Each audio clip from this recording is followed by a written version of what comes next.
Welcome to the desert. I went to Denny's because I had to. There's not a Waffle House out here. I've been out here since 2018. This is Las Vegas, Aliante. And I used to live in Kentucky. I went to colleges kind of all over. And for about 2 weeks, one time in high school, I stayed in Chicago with my dad's sister and her family. That's all I've been. I would travel for swim meets and traveled for school and Kentucky, and then I've been out here in Las Vegas since 2018. Um, I like Waffle House because I get two chicken melts and I get hash browns and a good Coke. And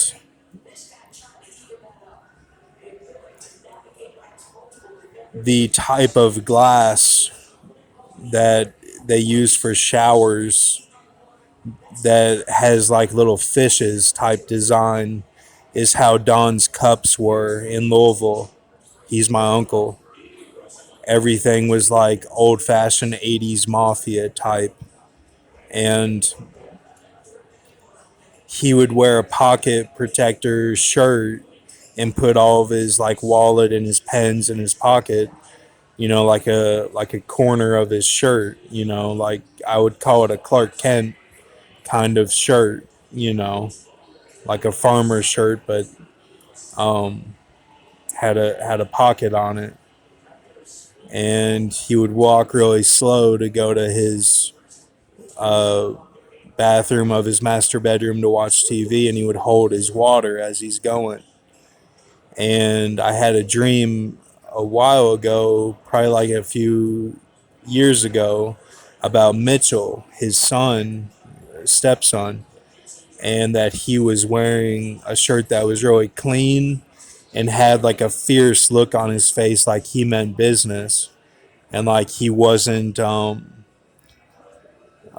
disabled anymore. Like he had a clear mind and was really smart. Which is what he was before he got his football accident. And the type of glass that when Mac dies in one of the Arnold films and kind of sounds like the 25 in Daredevil. That's the type of cup that I'm talking about that Waffle House had. And I bring that up because I would watch those films and I would watch like Fargo and Pulp Fiction and all those, and I had to overcome my fears. I had to overcome my fear of Predator and my fear of Alien or all these things. And I was taught in school. I went to a Christian type of Methodist school for preschool where we like folded blankets and stuff. And I would watch my dad leaving in the car from the window on the top floor. And then I had a friend named Dylan who was with me at that school, and then I went to Clay's Mill. And at Clay's Mill, I had Kanye West with me in kindergarten, and he would call me Big Head and stuff. Like, it was just kind of funny. His name was Dominique. And when I got through kindergarten, I went to first grade.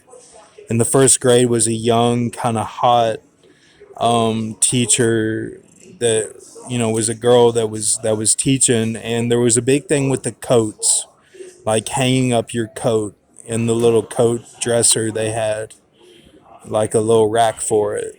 And I would cry every day, and I believe that's when I got held back, was in first grade. And I think they held me back twice or three times. And I just never could get what was going on. And then I went to second grade with Miss Ryan, and she had blonde hair, kind of looked like Meg Ryan, and she would listen to me, and really took time to to care about me. And like, then I went to third grade with Miss Turner, who had my brother as well, and she said we had the same voice. And I had Jensen with me in there. Jensen was helping me, Alicia Vikander. And her dress flared up one time like Marilyn Monroe. It got caught on something when she was given this little presentation in front of the class. And then that was the last time I saw her, because I actually kissed her one time and my Grandpa H drove by, and this is in Copperfield where I lived, and swam on the swim team there with Nick, Nozell, Solomon. And like then fourth grade, everything changed because of 9/11, and I got really serious about school because that's how my OCD was, that I had really bad. I didn't have it like people say they have it. I actually was on medication for it and was affected very harshly, very, very harshly. And my mom had to deal with that, and it really disturbed my family.